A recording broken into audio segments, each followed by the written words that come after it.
How you guys doing? Good. Great. I know you guys are a little too quiet. That didn't change, you're still quiet. So we can start it off with some questions. I know somebody out there's got to have one. Or not. There we go. Yeah, I'll give it a start. All right. From what I've heard at these cons and from fan sites, people either loved what Ronny Yu did with it, or they absolutely hated it. What was he like to work with? Should we close the doors? Want to take that one? So they either loved it or they hated it. And what was it like to work with Ronny Yu? Oh yeah, I'll use this then. Oh, that's magic. So when I first got the script, it was much darker than the movie that you actually saw. It was much more similar to that other Freddy Krueger movie they did, where it was very realistic. He was a pedophile, and Jason Voorhees was a wounded, inbred, mentally damaged kid. It was very dark. And then what Ronny did with it was turn it into much more tongue-in-cheek. It gave the comedy to it. So really, when I showed up to set, it was a brand new script. Looking at what he did with it, I think it was the right fit for the audience that wanted to go see that, because there's a lot of comedy in Freddy Krueger. Even though he's the bad guy, you're constantly rooting for him. Even though Jason's the bad guy, sorry. Even though Jason Voorhees is a bad guy, you like him. You like it when he takes out people you want to see killed. So I think the choice that they made to change it and make it more comedic, I think that worked. Working with him, it was a nice gentleman. He didn't speak a lot of English, so much of my direction came through short little pointings, things like go faster, or through an assistant. So it was relatively painless. As far as like people liking it and not liking it, I mean, you're gonna get that with any movie, but I think the fact that it did so well kind of speaks well for how it turned out. I think there was really something for everyone from both franchises, and you didn't have to watch all of both franchises to get what they did in Freddy versus Jason.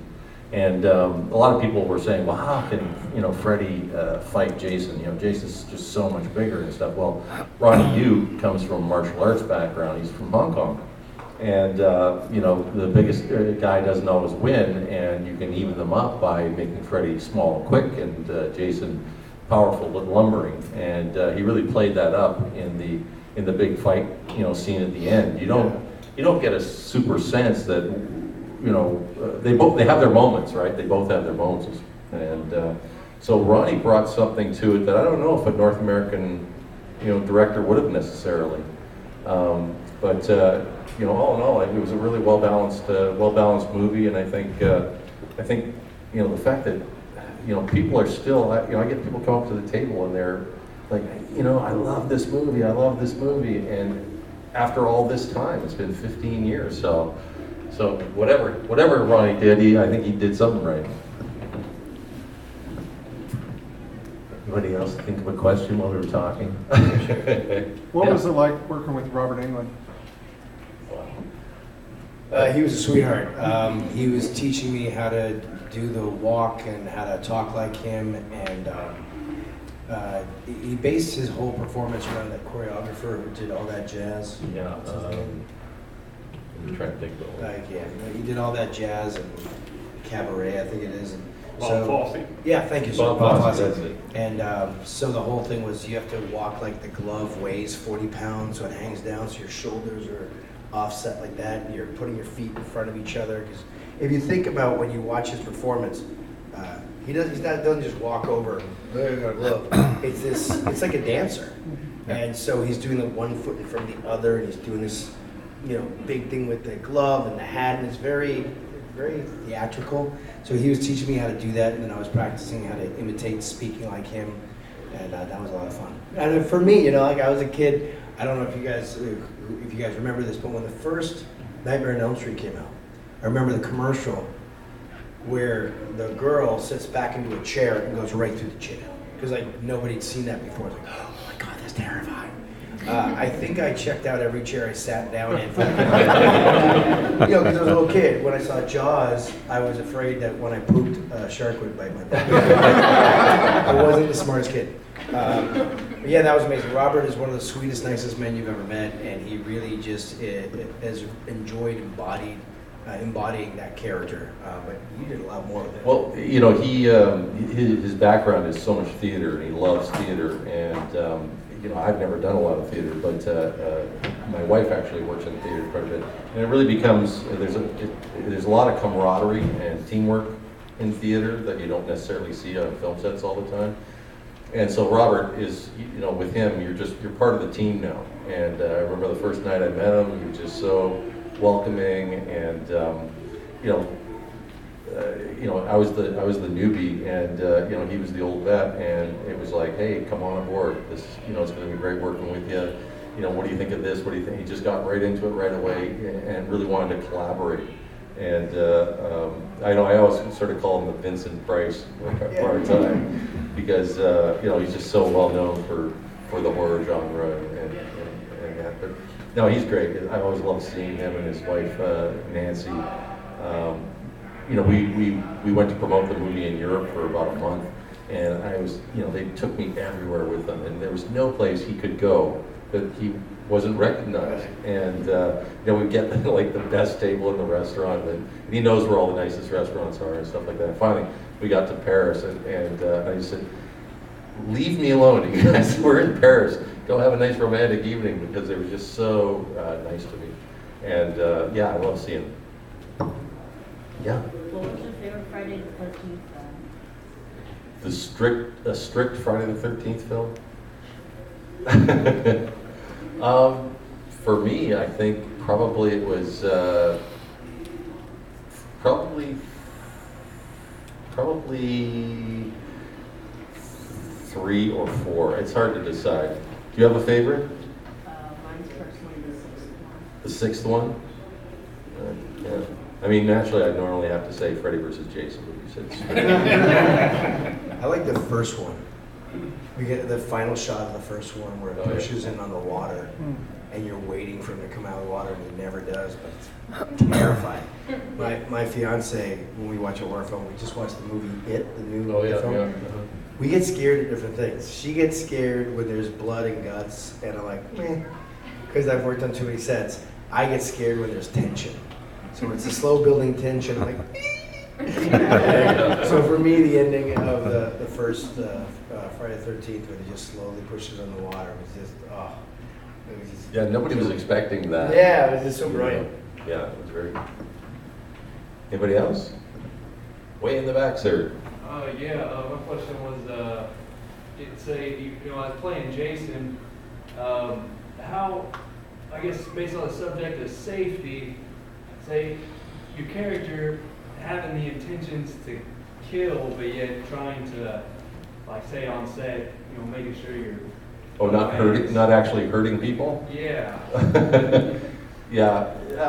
Well, because my background's stunt work, so that obviously helps a lot. And they tend to cast stuntmen as Jason, because it's a physical character.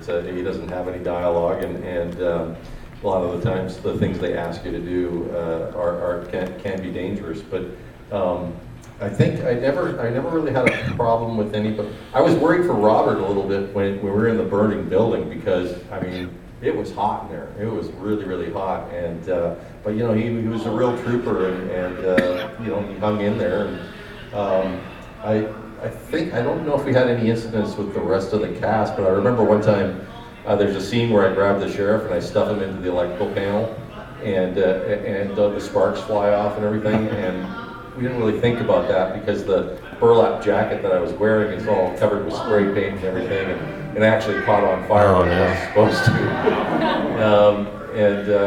But I mean, other than that, I think everybody was very, very safety conscious. We didn't have any other incidents. I had 3 types of machetes. I had a rubber machete, I had an aluminum blade machete, and I had a steel machete.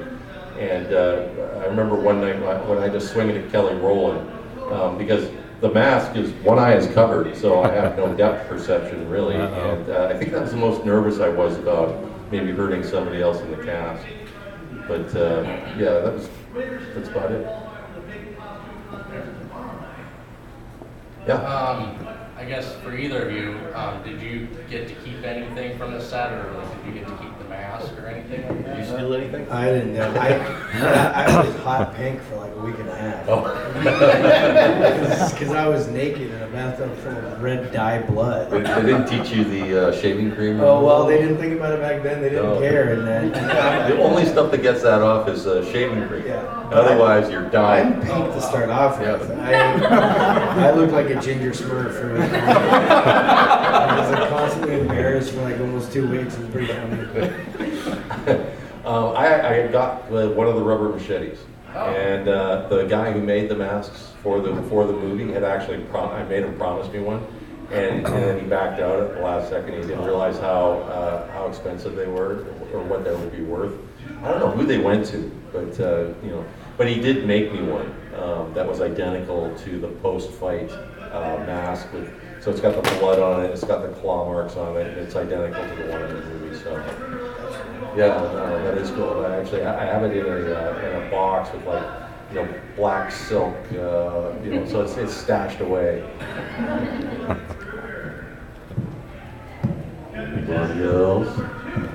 Yeah. How did you get the job of Jason? I was being interviewed. I was the stunt coordinator on number 8, and the stunt double and the fry cook that gets killed in the diner. So when they came to Vancouver to do Freddy versus Jason, I was being interviewed for the stunt coordinating job. And so I'm sitting with the producer, and we're talking, and he suddenly just breaks in and says, he goes, we've been looking for somebody your size and build.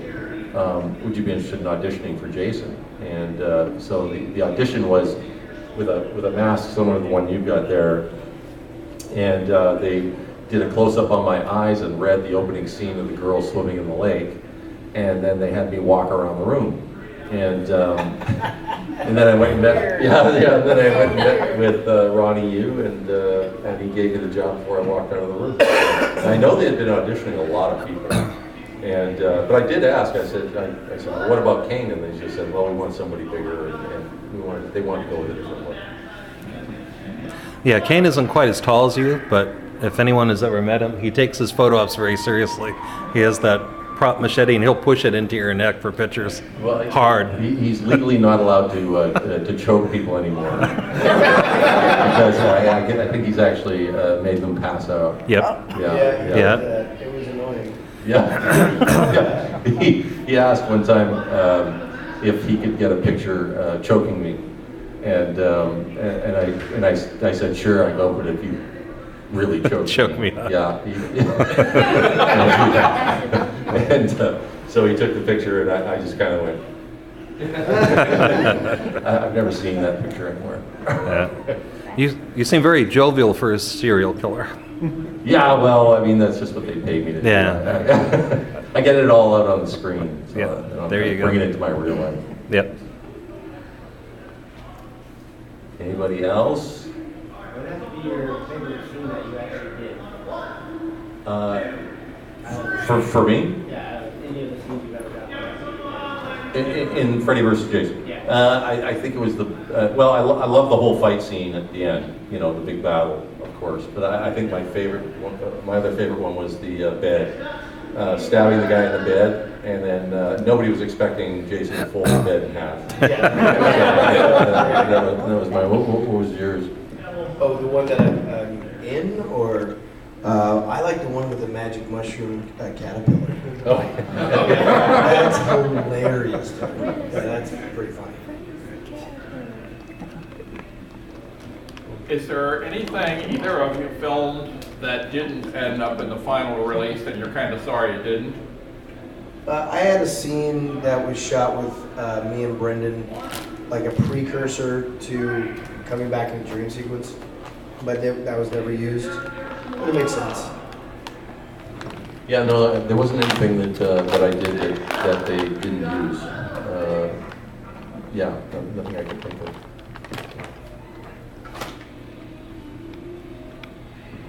Come on.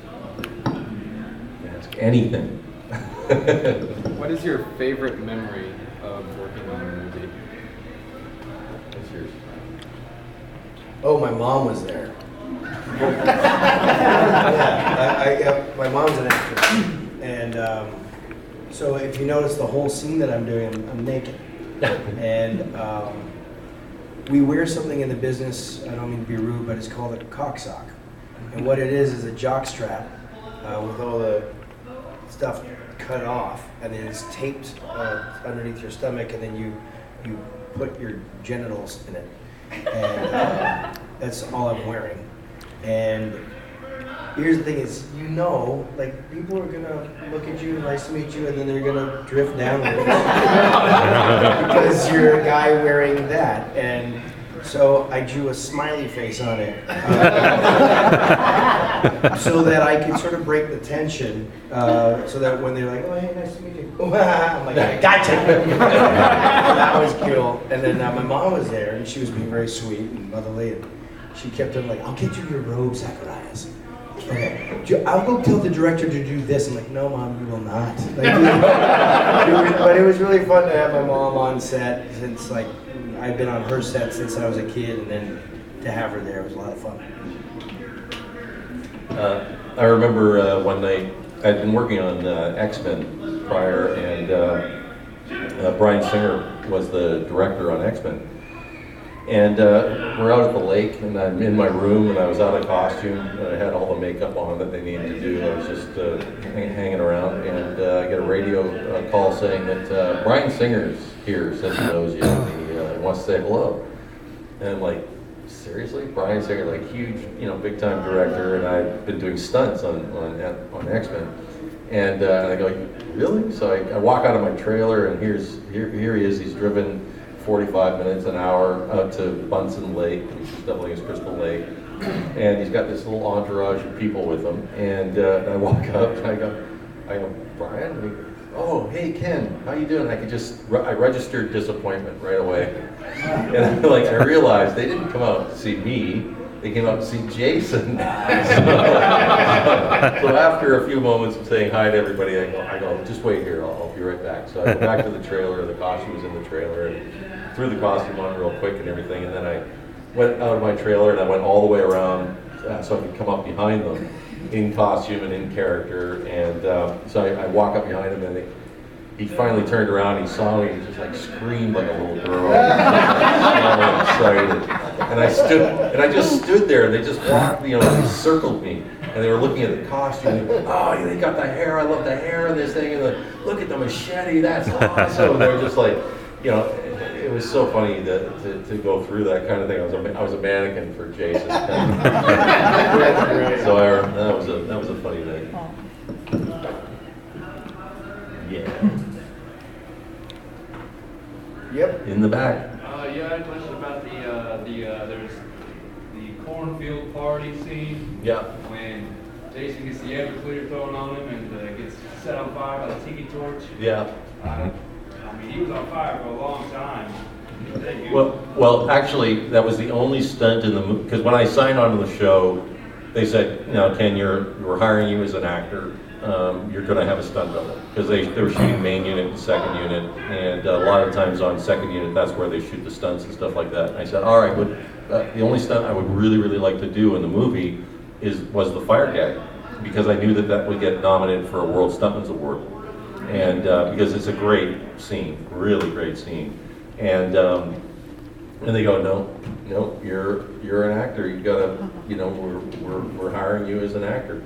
And so that fire gag was actually about, I think, 7 separate burns, and full body burns. And the guy who was doing it, he couldn't see, so they actually had an earpiece in him, and they're going like, walk forward. Okay, turn your ear to your left, ear to your left. And his name is Glenn Ennis. And Glenn and I know each other from way back.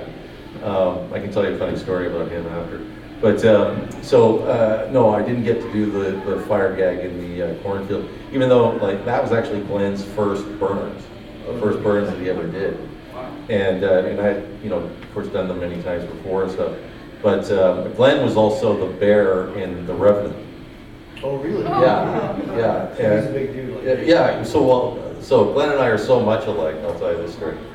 So Glenn and I, we had heard about each other long before we'd ever met, and people would actually come up to me and talk to me as if I was Glenn, and the people would walk up to him and talk to him as if he was me. So finally we met. He got into stunt work, and we started hanging out and stuff. So I'm meeting him one night to play pool in Yaletown, and so I get there early, and I'm shooting pool, and here comes this drunk girl, attractive girl. She's really drunk, and she walks up to me and she goes, "Are you Glenn Ennis?" And I go, "No, I'm not Glenn." And although we're often mistaken for each other, and she goes, "Oh, Glenn Ennis broke my girlfriend's heart." I'm like, I know Glenn's going to be showing up any second, right? And I go, "Well, I'm not Glenn." And so she wanders off back into the bar, and Glenn shows up, and we say hi. I don't say anything to him about this girl. And he goes up to the bar to get a beer, and the girl walks up to him and grabs him by the arm and spins him towards her, and she goes, "I'm so glad you're not Glenn Ennis."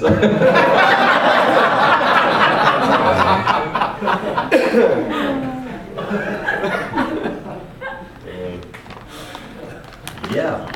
Anybody else? Yes, sir. What was your favorite film of Friday? Friday I think it was the bed one was my favorite, yeah. Although the one in the hallway where he just cuts the guy in half, that was pretty cool too. I always wondered why when Kelly Rowland, she gets caught between Freddy and Jason, and she's trash talking Freddy, and then Freddy points, and there's Jason behind her, and swing the machete at her, and she goes flying into the tree, and I go, why wasn't she cut in half? Did I use the side of the machete? She's tough. Yeah, but the bed was my favorite, I think. Yeah. You said what your favorite Friday the 13th film was. Do you like any of the Nightmare films? Nightmare? Like either one? Yeah, I like them all. I think they're awesome. I like the first one was just really imaginative and different, so that's the one that sticks in my mind. Yeah. Every once in a while something comes along that just breaks the mold and steps outside the box, and that was that one. Yeah. Actually, the effects guy that worked on that worked on number 8, Jason Takes Manhattan. So we talked a little bit about that. There's a mirror scene in Elm Street, and he used mercury, and which you would not get on set because it's reflective, and they tilted the camera up and everything like that. But the gas from mercury is so poisonous. I don't know if you'd ever get it on a film set now, but Elm Street's it's a sort of a milestone movie. Yeah. You got something? I know it. Come on. So out of the newer Friday 13th, which was made in 2009, and the new Nightmare on Elm Street, did you like those? What was your critique on them? I saw it. I think the problem with it is it was too serious and too real. And the audience has already fallen in love with the original Freddy Krueger, and the style. Of Elm Street? Who directed the first Elm Street? Wes Craven. Yeah, genius. So when he set that standard and then to do the other one, here's the problem. Freddy Krueger technically is a pedophile who raped and murdered children. That's not really funny. And if you find that funny, get out. So that's just weird, right? So when you go into that dark area, I think if it had come out by itself and was a movie and had no correlation to something that previously existed, it might have stood on its own merit. But because it was standing on the shoulders of such rich history that had comic timing and was tongue-in-cheek, it couldn't survive.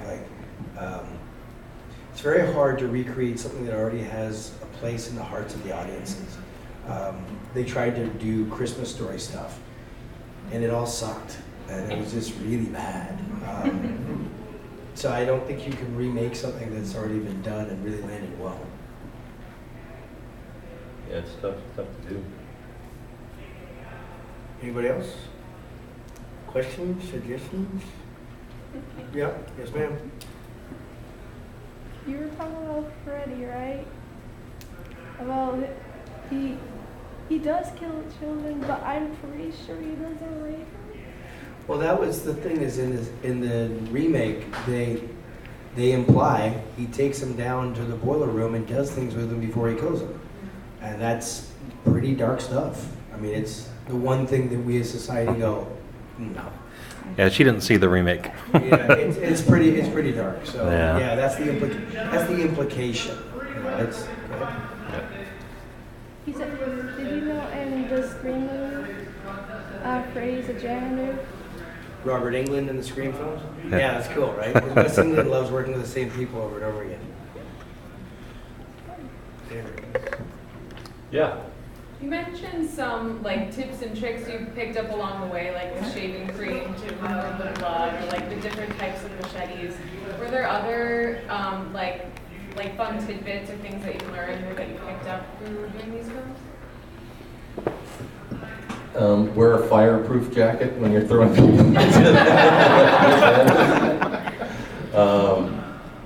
you know, I don't know. Things come up over the years, and you kind of file them away. If it ever happens again, it reminds you, okay, I didn't do that right last time, so I can't think of anything just offhand though. Yeah, I can't think of anything offhand. I know that I remember one time I had to was doing a car chase scene, and the roll bar only came up to here, and the Jeep wasn't supposed to flip, and it ended up flipping, and I thought about it ahead of time. You know, what would I do, because my head's going to hit the pavement. So I thought, throw my arms up over my head, you know, protect my head, kind of thing, and I ended up fracturing my elbow, so drive a Jeep with a bigger roll bar. You know, those little things that you tack on. Yeah. Anybody else? I think somebody was starting to put up their hand back there. We got time for one more, so who's doing the last question? Yeah. I had read, it might have been in the Crypticon description, that while you were dressed up as Jason for the filming, you needed some emergency dental work. Oh yeah. You had to go to the dentist dressed as Jason. Yeah.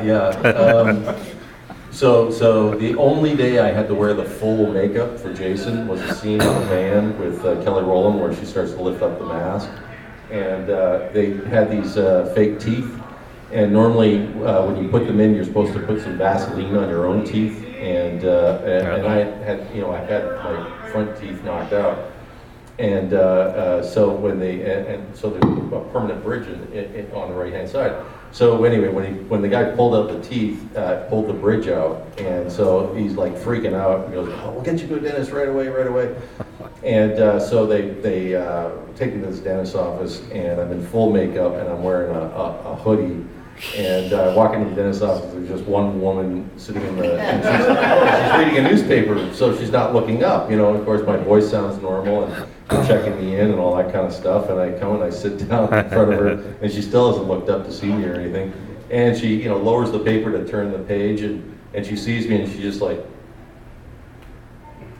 and she pulls the paper back. And now it's like shaking, and so I just go, I go, don't worry. I go, this is all just makeup. We're making a horror movie, and I had a little dental emergency. She lowers the newspaper. She goes,